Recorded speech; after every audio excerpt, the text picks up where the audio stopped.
Hello friends, welcome to my channel. Friends, अगर आपको मेरी वीडियोस अच्छी लगे तो please like comment and share, और अगर आप न्यू आ रहे हो तो सब्सक्राइब भी कर देना।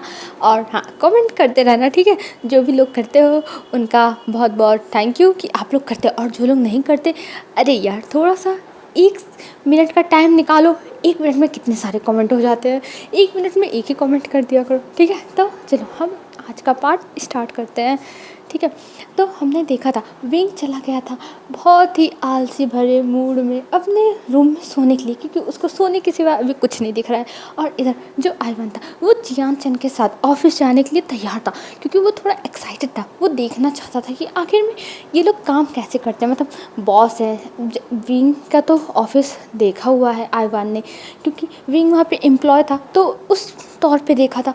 बट अभी जियान चंद अपने कंपनी का सीईओ है, तो उस हिसाब से अब देखेगा ना बॉस का नेफ्यू बन के, तो इसलिए आइवन बहुत ज़्यादा एक्साइटेड था। और वो जियान चंद का तो हाथ पकड़ लिया था कि अंकल मुझे भी आप लेके चलो, अगर मुझे लेके नहीं गए तो मुझसे बुरा कोई नहीं होगा।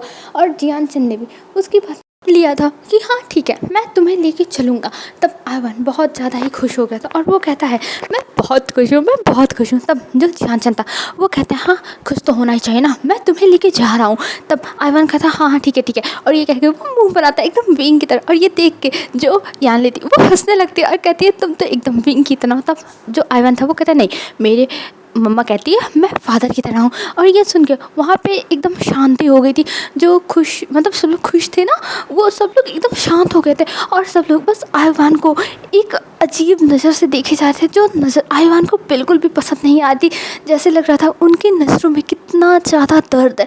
और ये देख के आइवान को थोड़ा अजीब लगता है, पर वो फिर कहता है अंकल चलो ना, आप कितना वेट कराते हो, आप लेट नहीं हो जाओगे, आपको काम वाम करना है कि नहीं। और ये कह के वो जियान चंद का हाथ पकड़ लेता है, और जियान चंद भी कहता है हाँ ठीक है चलो। और फिर सब लोग धीरे धीरे नॉर्मल हो जाते हैं, क्योंकि आइवान के सामने ऐसे दिखाना तो अच्छा नहीं होगा ना, वो बच्चा है, उसके दिमाग में क्या असर पड़ेगा। और आइवान भी बहुत ज़्यादा समझदार है, वो सबके आँखों के जो भाव थे उन्हें समझ सकता था कि ये लोग किस नज़र से देख रहे हैं। ये लोग उसे तरस वाली नज़र से देख रहे थे कि बेचारा बच्चा अपने फादर को नहीं देखा है। और इसकी जो मम्मा है वो कहती है तुम अपने फादर की तरह हो, तो वो थोड़ा सा पेन सबको फील हो रहा था। तो ये जो आइवान था वो समझ रहा था, तो इसीलिए वो माहौल को लाइट करने के लिए जियान चंद का हाथ पकड़ के खींचते हुए उसे लेके जाने लगता और कहता है अब चलोगे। तब जियान चंद कहता है हाँ चल रहा हूँ बाबा चल रहा हूँ, तुम कितना ज़्यादा मुझे परेशान करते हो आइवान। तब आइवान कहता है हाँ तो मैं परेशान करने के लिए ही तो आया हूँ, और आपने तो बुलाया है, नहीं तो हम आते क्या, मम्मा तो कभी नहीं आती, वो तो आपने बुलाया इसलिए हम चले आए। तब जो जियान चंद था वो कहता हाँ हाँ मुझे पता है कि तुम्हारी मम्मा मेरी कहने की वजह से आई है, अब चलो हम ऑफिस चलते हैं। तब आइवन कहता है हाँ हाँ चलो, और ये कह के वो दोनों वहाँ से निकल जाते हैं। और आइवन अभी कार में बैठा हुआ था और वो पूरा बाहर मतलब जो भी चीज़ें थी बाहर वो सब देख रहा था, क्योंकि ऑस्ट्रेलिया की जो तौर तरीके हैं वो सब एकदम डिफरेंट है चाइना से। तो इसलिए आइवन बहुत ज़्यादा एक्साइटेड होकर देख रहा था, क्योंकि जो भी वो चाइना की चीज़ें देखता था वो अपने घर में देखता था या फिर वीडियोज़ में, क्योंकि विंग तो चाइना का था तो उसके अंदर कुछ ना कुछ तो लक्षण, मतलब वहाँ तो दिखेंगे ही चाइना के लक्षण। अब जैसे कोई इंडिया का रहेगा चाइना में तो वो इंडिया के ही तौर तरीके के हिसाब से ही रहेगा। तो इस हिसाब से विंग भी रहता था चाइना का था, ऑस्ट्रेलिया में चाइना के ही तरीके से रहता था। पर जो आइवन था वो थोड़ा एक्साइटेड था, आखिर में जो असली जगह जिस चीज़ की होती है वो चीज़ देखने का मज़ा ही कुछ और होता है। तो इसलिए जो आइवन था वो बाहर सब कुछ देख रहा था। और इधर जो जियान चंद था वो कहता है क्या हुआ आइवन, तुम बहुत ज़्यादा ही एक्साइटेड लग रहे हो। तब आइवन कहता है हाँ मैं तो हूँ एक्साइटेड, इसीलिए तो मैं सब कुछ देख रहा हूँ। और ये कहते हुए वो स्माइल करता है, और फिर वो दोनों अब ऑफिस पहुंच जाते हैं। और ऑफिस के बाहर जब आइवन उतरता है तब वो देखता है और कहता है हो ये कितना बड़ा है। जियान चंद कहता है हाँ बड़ा होगा क्यों नहीं, ये हमारा ऑफिस है और ये बड़ा ही है समझे। और ये कह के वो फिर आइवान का हाथ पकड़ के उसे अंदर लेके जाने लगता है। और जो भी वहाँ पर रिसेप्शनिस्ट और भी जो लोग काम करने वाले थे सब लोग आइवान को देख रहे थे। आइवान कितना क्यूट बेबी था, और सब लोग हैरान थे कि आखिर में ये जियान चंद के साथ कौन आ रहा है, क्योंकि किसी को भी थोड़ी सी भी क्लू नहीं थी कि ये विंग का बच्चा हो सकता है या फिर विंग नाम का कोई इंसान है भी इनके घर में। क्योंकि 5 सालों से बहुत लोग आए गए, नए लोग आए पुराने लोग गए, तो इसलिए यहाँ पे अभी आइवान को तो कोई वैसे भी नहीं जानता, जो पुराने होते वो भी, पर यहाँ पे कोई विंग को भी नहीं जानता था। तो आइवान को ले जाता है जियान चंद और अपने सेक्रेटरी से कहता है तुम आईवान का ध्यान रखना और आईवान को कोई भी तकलीफ़ नहीं होनी चाहिए। तब आईवान कहता अंकल आप जाके अपनी मीटिंग देखो, मुझे कोई तकलीफ़ नहीं होने वाली है और मैं आपका ऑफिस घूम घूम के देखने वाला हूँ। और ये कह के वो बहुत ज़्यादा एक्साइटेड हो गया था। तब जो जियान चैन था वो कहता हाँ ठीक है मैं जा रहा हूँ। और ये कह के वो आईवान को सेक्रेटरी के पास छोड़ के चला जाता है। और इधर जो सेक्रेटरी थी वो लेके जाती है आईवान को जियान चंद के केबिन में और वहाँ पे ले जाके बैठा देती है और उसे अब अच्छे से बैठा के फिर उसके बाद उससे पूछती है कुछ खाने होने के लिए। पर जो आईवान था वो कहता है नहीं, उसे तो ऑफिस घूमना है, वो यहाँ पे ऑफिस घूमने के लिए आया ना कि बैठने के लिए। और ये कह के वो खड़ा हो जाता है। तब जो सेक्रेटरी थी वो कहती है अभी जियान चंद सर नहीं आए और उन्होंने कहा है मैं आपको यहीं पे रोक के रखूँ, तो आप अभी मत जाइए मास्टर। तब जो आईवान था वो कहता है देखिए मैं बस घूमना चाहता हूँ और मैं कुछ भी शरारत नहीं करूँगा, मैं बहुत अच्छा बच्चा हूँ, मैं गुड बॉय हूँ। और ये कह के वो सेक्रेटरी को मना लेता है अपनी मीठी मीठी प्यारी प्यारी बातों से और क्यूट सा पीछे सब फेस बना के। तब जो सेक्रेटरी थी वो शाय करती है और कहती है ठीक है तब आपके साथ मैं भी रहूँगी। तब जो आईवान था वो कहता है नहीं आप मेरे साथ नहीं रहोगी, मैं अकेले घूमूंगा। और ये कह के वो वहाँ से चला जाता है। और इधर जो सेक्रेटरी थी वो और भी फाइल जो थे उन्हें लेके करने लगती है काम अपना, क्योंकि काम करना तो ज़रूरी है, इसी के तो पैसे मिल रहे हैं। तो वो अपना काम करने लगती है। और इधर जो आईवान था वो हर जगह अब घूमने लगा था। वो जिस फ्लोर पे जियान चंद के साथ आया था उस फ्लोर के तो लोग जानते थे कि ये जियान चंद के साथ है, जियान चंद का कोई रिलेटिव है, तो इसीलिए वहाँ पे सब लोग उससे बहुत अच्छे से बातें कर रहे थे, सब लोग अच्छे से बिहेव कर रहे थे। और आईवान को भी यहाँ पे मज़ा आ रहा था, वो भी सबसे अच्छे से बातें करता। पर फिर उसके बाद वो सोचता है वो और भी जाके फ्लोर्स पे देखे कि कैसे काम होते हैं। और ये सोच के वो जाता है और लिफ्ट में चढ़ जाता है। और फिर उसके बाद वो लिफ्ट से नीचे जाता है, क्योंकि जियान चंद का जो ऑफिस था वो सबसे टॉप पे था, टॉप फ्लोर पे, तो इसलिए वो अब नीचे आता है। और वो जब आता है नीचे तब वो मतलब जैसे अभी 21 फ्लोर पे जाता है, तब वहाँ पे जाने के बाद वो देखता है यहाँ पे सब लोग काम कर रहे हैं और सब लोग आईवान को बहुत ही अचंभे से देख रहे हैं। और आईवान उन्हें देखता है पर वो कुछ भी नहीं कहता और वो चुपचाप जाके सब चीज़ें देखने लगता है कि यहाँ पे क्या चल रहा है। और ऐसे ही वो अभी इस फ्लोर पे जाता है, फिर उसके बाद 20 फ्लोर पे जाता है, फिर उसके बाद वो 19 फ्लोर पे जाता है। लेकिन जब वो 19 फ्लोर पे जाता है तब उसे बहुत बोरिंग लगता है और वो कहता है वो सीधा नीचे ही जाएगा, सब कुछ नीचे ही देखेगा क्या क्या है नीचे, क्योंकि नीचे का डेकोरेशन आईवान ने देखा था बहुत अच्छा था। और वहाँ पे बच्चों के खेलने के लिए टॉय रूम टाइप में भी कुछ बना हुआ था जहाँ पे बच्चे खेल सकें। तो आईवान उस चक्कर में वो नीचे चला जाता है। और जब नीचे वो सीधा जाता है तब वहाँ पर देखता है कि जो छोटे बच्चे थे उनके खेलने के लिए बना होता है, जैसे जो पेरेंट्स होते हैं जो बच्चों को घर पे नहीं रख सकते और स्कूल भी नहीं भेज सकते हैं, किंडरगार्टन भी नहीं भेज सकते हैं, वो लोग यहाँ पे बच्चों को लाते थे और यहाँ पे जो मतलब जो खिलौने से भरा हुआ प्लेस था वहाँ पे छोड़ देते थे और बच्चे वहाँ पे खेलते थे। तो ऐसा ही एक प्लेस बना हुआ था। तो आईवान वहाँ पे भागते हुए चला जाता है और वहाँ पे जाने के बाद वो देखता है कि यहाँ पे बहुत अच्छे अच्छे टॉयज़ हैं। ये देख के आईवान की तो आंखें चमक जाती हैं, क्योंकि विंग उसे टॉयज़ तो ला के देता है लेकिन ज़्यादा महंगी वाली टॉयज़ ला के नहीं देता है। और आईवान भी बेचारा अपनी मॉम के जो भी चीज़ें हैं खर्चे, वो समझता है कि उसकी मॉम बहुत ज़्यादा ही काम करती है उसके खर्चे उठाने के लिए, और ऑस्ट्रेलिया में पढ़ाई कितनी महंगी है और ऊपर से वो लोग जिस घर में रहते हैं उस घर का रेंट भी भरते हैं, हर चीज़ का पैसा लगता है, यहाँ तक कि पानी का, बिजली का, हर एक चीज़ का पैसा लगता है। तो आईवान कभी भी विंग से डिमांड नहीं करता था, लेकिन यहाँ पे फ्री फंडे का मिल रहा है तो फ्री की चीज़ किसको नहीं पसंद आती है। तो आईवान चला जाता है फ्री की चीज़ों से खेलने के लिए। और जब वहाँ पे जाता है तो वहाँ पे कुछ बंदूक रखे हुए थे, तो उन्हें देख के वो उन्हें टच करने लगता है और टच करते हुए उन्हें वो उठाता है खेलने के लिए। पर वहाँ पे दो बच्चे आते हैं और वो लोग आईवान को धक्का दे देते हैं और कहते हैं तुम्हारी हिम्मत कैसे हुई इसको छूने की। तब आईवान अपना सर ऊपर करके देखता है और वहाँ पे दो बच्चे एकदम मोटे मोटे, वो भी लोग 4-5 साल के होंगे और आईवान भी 4 साल का था। तो वो उन लोगों को ऐसे ही देखता है और कहता है मैं बस खेलने आया था। तब वो लोग कहते हैं तुम यहाँ पे नहीं खेल सकते हो, ये हमारा है, हम इससे खेलते हैं। और ये कह के वो लोग गन उठा लेते हैं। तब जो आईवान था वो कहता मुझे भी खेलना है, पर वो लोग उसे नहीं दे रहे थे। और वो लोग उसमें जो गोली थी, गोली की जगह पे ऐसे गोल गोल जो राउंड शेप के रबर टाइप में कुछ था, तो उसके अंदर वो भरा जाता था और उसी को वो लोग गन के अंदर डाल के फायर करते थे, तो उससे चोट लगती थी। तो ज़्यादा तेज से नहीं, पर फिर भी थोड़ा बहुत लगता था क्योंकि स्पीड में आता था ना। तो वो आईवान के ऊपर चलाने लगते हैं और आईवान कहता है प्लीज़ ऐसा मत करो, आप लोग ऐसा क्यों कर रहे हो, मुझे बस खेलना था, मैं बस खेलने के लिए आता। पर वो लोग हंसने लगते हैं और कहते हैं हम तुम्हें क्यों खेलने दें, ये हमारा है और तुम हमारे सामान से नहीं खेल सकते हो। और ये कह के वो लोग आयवान को परेशान करने लगते हैं और आयवान वहाँ पे रोने लगता है। उसे बहुत ज़्यादा ही रोना आ रहा था। वो फिर हिम्मत करता है और खड़ा होता है और अपने आँख के आंसुओं को साफ करता है और फिर वो कहता है मैं खेलूँगा। और ये कह के वो जाता है और उनसे वो गन छीनने लगता है। पर बेचारा आयवान अकेला था और ये 3 लोग थे, 3 बंदर थे जो आयवान को परेशान कर रहे थे।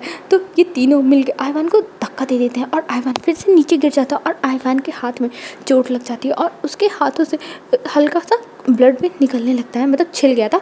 तब जो आयवान था वो अपने हाथों को पकड़ के रोने लगता है और तब वो लोग हंसने लगते हैं और इतने सारे बच्चे उसके ऊपर हंसने लगे थे। मतलब वहाँ पे एकदम सर्कल बना के बहुत सारे बच्चे हंसने लगे थे, जो देख के आयवान की आंखों में बहुत सारे आंसू थे, बहुत ज़्यादा ही आंसू थे और आयवान बहुत ज़्यादा ही रोने लगा था। वो वहाँ से उठता है और अपने आंसुओं को पोंछते हुए वो भागने लगता है और भागते हुए वो लिफ्ट के पास जाता है। लेकिन वो जो 3 बंदर थे, जो बदमाश बच्चे थे, वो तीनों आते हैं और फिर आयवान को रोक लेते हैं और लिफ्ट में जाने नहीं दे देते और कह रहे थे तुम लिफ्ट में नहीं जाओगे। और ये कह के वो उसे खींच रहे थे पर आयवान उन्हें अपना जोर लगा के धक्का देता है और फिर वहाँ पे लिफ्ट में चढ़ के वो सीधा चला जाता है जियान चंद के जहाँ पे फ्लोर था वहाँ पर ही 22 फ्लोर पे। और वहाँ पे जाने के बाद वो लिफ्ट से निकलता है और उसकी हाल जो एम्प्लॉयज़ थी वो देखते हैं तो वो लोग थोड़ा हैरान जाते हैं कि आखिर में ये क्या हो गया। वो लोग आते भी हैं पर आयवान उन्हें छोड़ के वो सीधा चला जाता है जियान चंद के ऑफिस में। और वहाँ जब जाता है तो वहाँ पे सेक्रेटरी ये सब देख के उसका तो गला ही सूख जाता है। वो तो एकदम टेंशन में आ गई थी कि अगर जियान चंद को पता चला कि सेक्रेटरी की वजह से ये सब हुआ तो उसकी नौकरी गई। और ये सोच के वो आयवान को पकड़ती है और आयवान बहुत रो रहा था। ये देख के सेक्रेटरी चुप नहीं करा पा रही थी, इसलिए वो सीधा जियान चंद को चली जाती है बुलाने के लिए मीटिंग में। और जब सेक्रेटरी जाती है तब जियान चंद पहले तो गुस्से में चिल्लाने वाला था कि आखिर यहाँ पे मीटिंग चल रही है, तुम लोग ऐसे कैसे आ सकते हो। पर जब वो सुनता है कि आयवान का कुछ मैटर है तब वो तुरंत भागता हुआ आता। और जब वहाँ पे आता है तब वो आयवान की मतलब हालत देखता है। वो बहुत ज़्यादा ही रो रहा था, उसका फेस पूरा रेड हो गया था, उसके बाल एकदम ख़राब हो गए थे और जो उसके हाथ थे उसमें वहाँ से ब्लड भी थोड़ा बहुत आ रहा था। ये देख के जियान चंद तुरंत जाता है और कहता है आयवान बेबी ये क्या हुआ तुम्हारे साथ। और आयवान बहुत ज़्यादा ही रो रहा था, वो बहुत रो रहा था। ये देख के जियान चंद को बहुत बुरा लगता है और वो तुरंत फर्स्ट एड बॉक्स मंगाता है और आयवान की पट्टी वट्टी करता है और उसके बालों को सही करता है, उसे चुप कराता है और फिर आयवान से पूरी बात पूछता है और आयवान बता भी देता है। तब जो जियान चंद था वो उसके साथ जाता है नीचे और कहता है आखिर में वो लोग कौन थे। और जब वहाँ पर वो बच्चे आते हैं तब उन्हें जियान चंद देखता है और उसे तो इतना गुस्सा लगा था, उसका मन कर रहा था डंडा उठाए एक तरफ से पीट के सबको रखते। पर वहाँ पर उन बच्चों के जो पेरेंट्स थे वो आ गए थे और वो लोग जियान चंद से माफ़ी मांगने लगे थे। पर जियान चंद उन्हें माफ़ करने के मूड में नहीं था। पर जो आयवान था वो कहता है अंकल मुझे घर जाना है, अंकल मुझे यहाँ नहीं रहना, इन लोग को जाने दो, इन लोग को जाने दो, मुझे बस घर लेके चलो अंकल, मुझे बस घर लेके चलो। और ये कह के वो जियान चंद के बाहों में एकदम लिपट के रोने लगा था और जियान चंद को ये देख के बहुत बुरा लगा था। और जियान चंद उन्हें मतलब जो आयवान था उसे लेके चला जाता है सीधा घर के लिए, क्योंकि अब इन्हें आए बस 3 ही 4 घंटे हुए थे और इतना सब कुछ हो गया। और इधर जो वो बच्चे थे वो तो एकदम उन्हें सांप सूंघ गया था, उन्हें तो पता ही नहीं था कि ये इतने बड़े इंसान का कुछ लगता होगा। उन्हें तो लगा था किसी एम्प्लॉय का बच्चा है, जैसे वो सबको बुली करते हैं तो वैसे इसे भी बुली करेंगे। लेकिन उन्हें क्या पता था कि ये लड़का इतना ज़्यादा ही मतलब इनके मॉम डैड के CEO का कुछ होगा रिलेशन। तो अब आयवान को लेके अब जियान चंद आता है कार में और जियान चंद बहुत ज़्यादा ही डरा हुआ था। वो बहुत ज़्यादा ही डरा हुआ था क्योंकि अगर विंग को पता चला विंग तो उसे एकदम जान से मार देगा, क्योंकि उसी की वजह से ऐसे आयवान को चोट लगी थी। और विंग ने उससे कहा था कि आयवान को अकेला मत छोड़ना, लेकिन उसने छोड़ दिया अपने ऑफिस के काम के चक्कर में। तो इसलिए वो डरा हुआ था कहीं उसके ऊपर विंग बरस ना पड़े, उसको पीटे ना, और इसीलिए वो डरा होता और कहता आयवान बेबी प्लीज़ मुझे बचा लेना अपने मॉम से, नहीं तो वो मुझे मारेगी। तब आयवान कहता कि आपको मारेगी। तब जो जियान चंद था वो कहता हाँ तुम्हारी मॉम बहुत मारती है बेबी, बहुत मारती है, तो प्लीज़ मुझे बचा लेना बेबी, प्लीज़ बचा लेना। तब आयवान कहता नहीं अंकल आपकी गलती नहीं है, अब आपने तो मुझसे कहा था कि मैं ऑफिस में ही रहूँ, लेकिन मैं ही चला गया था। और ये कह के वो थोड़ा बहुत जियान चंद को शांत कराता है। और इधर अब जियान चंद और जो आयवान थे वो लोग पहुंच चुके थे घर पे। और जब घर पे पहुंचते हैं और आयवान के हाथ में पट्टी देखती हैं मैडम, यू। वो तो एकदम हैरान, और वो जियान चंद से पूछती आखिर में जियान चंद ये क्या हुआ, कैसे हुआ जियान चंद, ये कैसे हो गया। और वो एक सांस में इतने सवाल पूछे जा रही थी कि जियान चंद का तो सांस अटक गया था। और तभी वहाँ पे विंग आता है और विंग के हाथ में आइसक्रीम थी, वो आइसक्रीम खाते हुए आ रहा था। और जब वो देखता है आयवान के हाथों में पट्टी, आयवान का फेस एकदम रेड है, उसकी आंखें लाल है, ये देख के विंग से रहा नहीं चाहता। वो तुरंत अपना आइसक्रीम टेबल पर रखता और तुरंत जाता है आयवान के पास और कहता है बेबी बेबी क्या हुआ तुमको, क्या हुआ तुमको बेबी। और आयवान अभी कुछ नहीं बोल रहा था और आयवान फिर से रोने लगा था, क्योंकि वो अपनी मॉम को देख के थोड़ा इमोशनल हो गया था ना, तो उसे रोना आ गया था और वो अपनी मॉम को देख के रो रहा था। और ये देख के विंग को बहुत बुरा लगता है, क्योंकि विंग आयवान की आंखों में कभी भी आंसू नहीं देख सकता है, वो आयवान को ऐसे रोता हुआ नहीं देख सकता। वो तुरंत खड़ा होता और कहता जियान चंद क्या हुआ मेरे बच्चे को, बताओ जियान चंद तुमने तुमने क्या किया मेरे बच्चे के साथ। और ये कह के वो तुरंत कॉलर पकड़ लिया था जियान चंद का, और जियान चंद का तो सांस और भी ज़्यादा हलक में अटक चुका था। और वो कहता है विंग विंग रिलैक्स हो जाओ, सब कुछ ठीक है। तब जो विंग था वो कहता तुम कह रहे हो ठीक है, बच्चे को इतना चोट लगा है, पता है जियान चंद मैंने कभी भी आयवान की आंखों में आंसू तक नहीं आने दिया, और तुम्हारी वजह से तुम 1 घंटे के लिए, 1 घंटे नहीं 3 घंटे के लिए लेके गए, और तुम इसकी इतनी बुरी हालत करके ले आए हो। मुझे तो विश्वास नहीं हो रहा, मैं आज के बाद तुम्हारे साथ भेजूंगा ही नहीं आयवान को। तब जो आयवान था वो कहता मम्मा अंकल की गलती नहीं है, मम्मा इनकी गलती नहीं है। तब जो विंग था वो आयवान को गले लगा के रोने लगता है, और विंग फूट के रो रहा था, उसे बहुत ज़्यादा ही दर्द हो रहा था। उसे आयवान को ऐसे कंडीशन में देख के बहुत बुरा लग रहा था, वो बहुत ज़्यादा ही रो रहा था। और ये सब देख के जियान चंद को बहुत बुरा लग रहा था, और जियान चंद घुटनों पे बैठ जाता है और कहता है विंग मुझे माफ़ कर दो, मुझे माफ़ कर दो विंग, मुझसे गलती हो गई, मैं जियान मैं आयवान का ध्यान नहीं रख पाया, मुझे माफ़ कर दो, मुझे माफ़ कर दो। और ये कह के वो बार बार विंग से माफ़ी मांगने लगा था।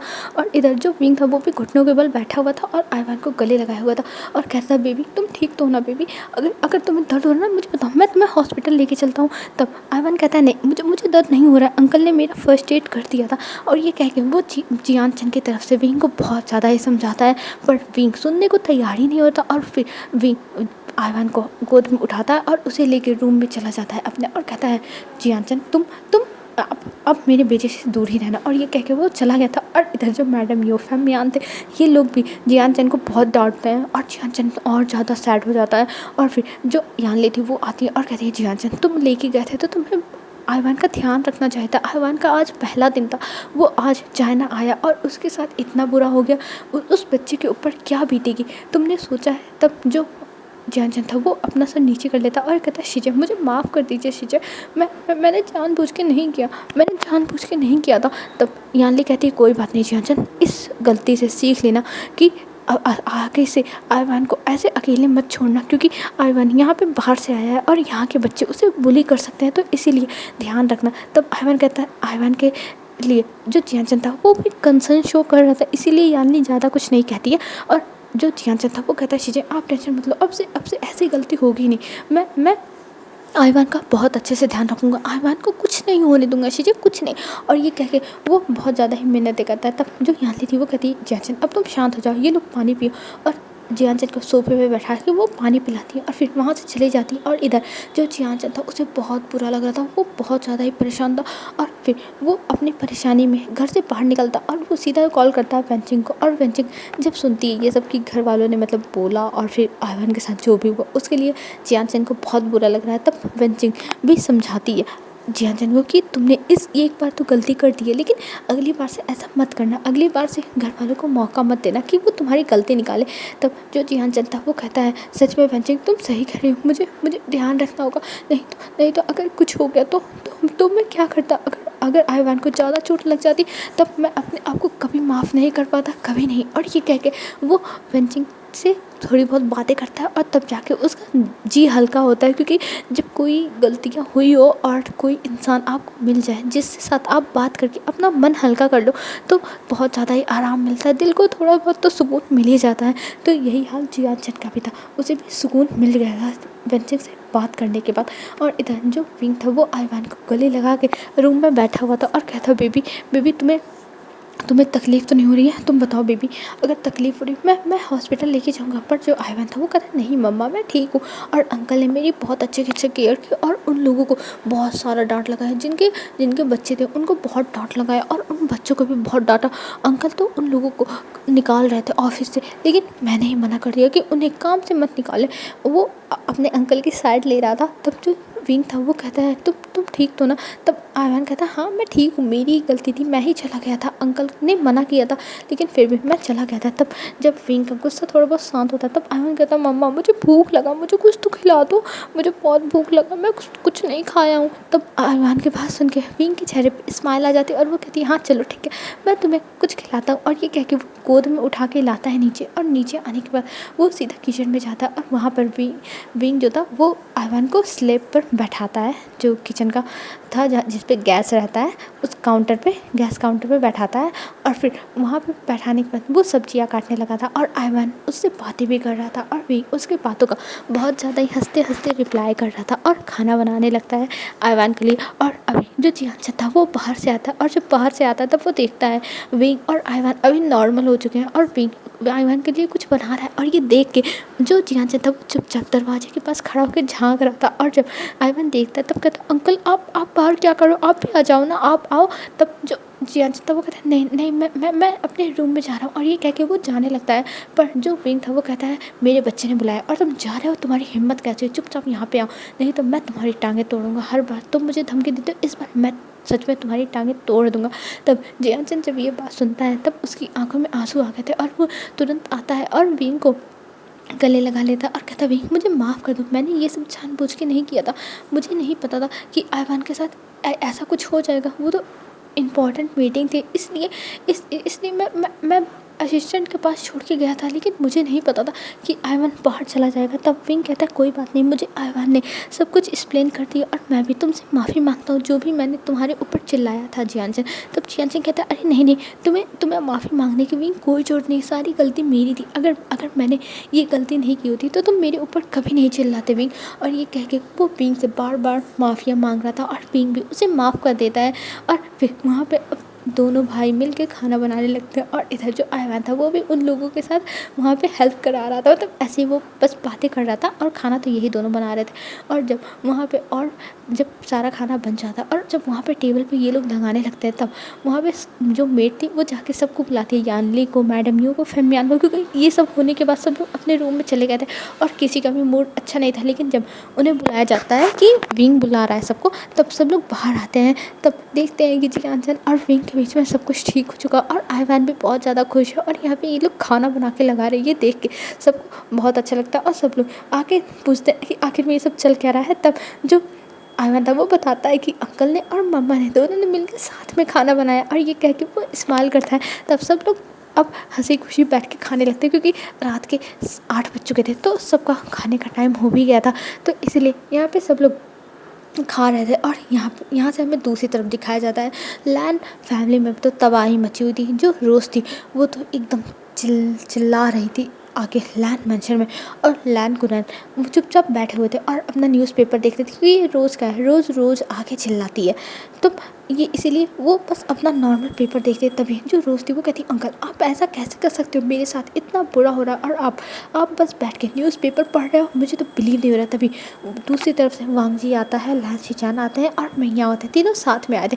ये देख के रोज़ कहती हाँ अब मेरे खिलाफ तुम लोग मिल के एक साथ कुछ ना कुछ साजिश करने वाले ना, मुझे पता है तुम लोग मुझे यहाँ से निकालना चाहते हो, पर ये मत बोलना कि तुम लोग मुझे यहाँ से नहीं निकाल सकते हो। मैं लैन वांग जी की लीगल वाइफ हूँ, लीगल वाइफ। और ये कह के वो बस सबको देख रही थी और वहाँ पे एकदम भयानक हंसी हंस रही थी, जो देख के कोई भी इंसान अजीब ही फील करेगा। और कुनैन ये सब देखते हैं और कहते हैं लगता है आज का खाना शांति से खाने को नहीं मिलेगा। और ये कह के वो अपने रूम में चले जाते हैं और इधर मिंग याओ और शिचान भी चले जाते हैं अपने रूम में और वांग जी अपने स्टडी रूम में चला जाता है। और इधर रोज़ चिल्लाती रह जाती है और उसके तोड़ फोड़ की आवाज़ सबके कमरे में जा रही थी, लेकिन कोई कुछ नहीं बोल रहा था। सब लोग ऐसे रोज़ को निगलेक्ट कर रहे थे जैसे रोज़ यहाँ पे है ही नहीं, रोज़ का कोई नामो निशान ही नहीं है। सब लोग ऐसे उसे इग्नोर मार रहे थे और यहाँ पे जो रोज़ थी वो चिल्ला के थक हार के फिर अपने रूम में चली जाती और रूम में जाने के बाद वो पागल हो रही थी क्योंकि वांग जी आज तक उसके पास नहीं आए। और अब ये विंग विंग फिर से चाइना वापस आ गया। आखिर में विंग क्यों आया है? अगर इस बार विंग वांग जी के आसपास भी आया तो रोज़ सच में विंग को इस बार जान से ही ख़त्म कर देगी। उसने अपने दिमाग में ये बात तो सोच ही ली थी। और इधर वांग जी अब रूम में बैठा हुआ था और वो सारी फ़ोटोज़ फिर से देखने लगता और कहता है विंग तुम वापस आ गए, विंग तुम वापस आ गए। और वांग जी बहुत ज़्यादा ही खुश था, बहुत ज़्यादा। और यहाँ पे जो लैन फैमिली के मेंबर थे वो लोग अपने अपने रूम में ही अपना जो डिनर था उसे करते हैं क्योंकि अगर ये लोग जाएंगे डाइनिंग टेबल पे तो रोज़ फिर से बवाल मचाएगी, तो इसीलिए कोई उसके सामने पढ़ना ही नहीं चाहता है। सब लोग उसे इग्नोर ही करते हैं कि अगर कीचड़ में पत्थर फेंको तो कीचड़ हमारे ऊपर ही पड़ेगी ना, हम ही गंदे हो जाएंगे। तो इसीलिए कीचड़ से ही जितना दूर हो सके उतना दूर रहो। तो इसीलिए सब लोग रोज़ से दूर ही रहना पसंद कर रहे थे और रोज़ इसी बात पे और ज़्यादा चिढ़ती थी कि आखिर में ये लोग 5 साल हो गए तब भी उसे अपने फैमिली में नहीं एक्सेप्ट कर पाए। उसे बहुत बुरा लगता था ये सब चीज़ें, लेकिन वो ये सब चीज़ें अपने गुस्से से दिखाती थी कि उसे कितना बुरा लग रहा है। लेकिन यहाँ पे सब लोग उसे तो कुछ समझते नहीं थे। और हमें अब दिखाया जाता है नेक्स्ट डे। अब जो शिचैन थे और मिंगया वो दोनों तैयार हो गए थे और वो लोग विंग के लिए ढेर सारा सामान लेके घर से बाहर जा रहे थे। और ये देख के जो रोज़ थी वो पूछती कि आखिर में आप लोग कहाँ जा रहे हैं? तब मिंगयाओ कहता है तुम्हें इससे मतलब क्या, हम चाहे जहाँ जाएँ, तुम्हें क्या करना है? तब जो रोज़ थी वो कहती नहीं मुझसे मतलब है और मुझे बताइए आप लोग कहाँ जा रहे हैं, मुझे जानना है। पर जो लैन शिचैन थे और मिंगयाओ था वो दोनों कुछ नहीं बताते और कहते हैं हमें तुम्हें बताने में कोई भी इंटरेस्ट नहीं, हम तुम्हें कुछ भी नहीं बताएंगे। और ये कह के वो जो सारे सामान थे उन्हें लेके बाहर चले जाते हैं। और इधर जो रोज़ थी वो कहती है वांग जी आखिर में बताओ ये लोग कहाँ जा रहे हैं? वांग जी तुम मुझे बताओ, तुम्हें पता होगा। तब वांग जी कहता है देखो मुझे इससे कोई मतलब नहीं, ये लोग चाहे जहाँ जाए और तुम्हें इतनी ज़्यादा क्यों जानने की ज़रूरत है, तुम भी जानने की कोशिश मत करो नहीं तो तुम्हें ही तकलीफ़ होगी। और ये कह के वांग जी भी अपना ब्रेकफास्ट कर ही रहा था, वो भी आधे में छोड़ के चला जाता है। और फिर रोज़ जाती है अंकल के पास, पर अंकल उसकी तरफ ध्यान ही नहीं देते हैं, वो भी एकदम निगलेक्ट कर देते हैं। ये देख के रोज़ को बहुत गुस्सा आता और वो अब निकल जाती है वहाँ से, वो भी गुस्से में घर से जाती है बाहर।